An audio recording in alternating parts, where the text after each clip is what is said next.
és másként járt a hold.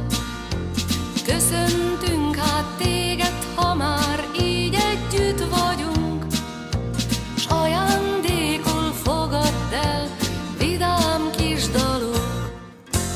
Boldog, boldog, boldog születésnapot kívánjuk, hogy legyen még sok ilyen szép napod.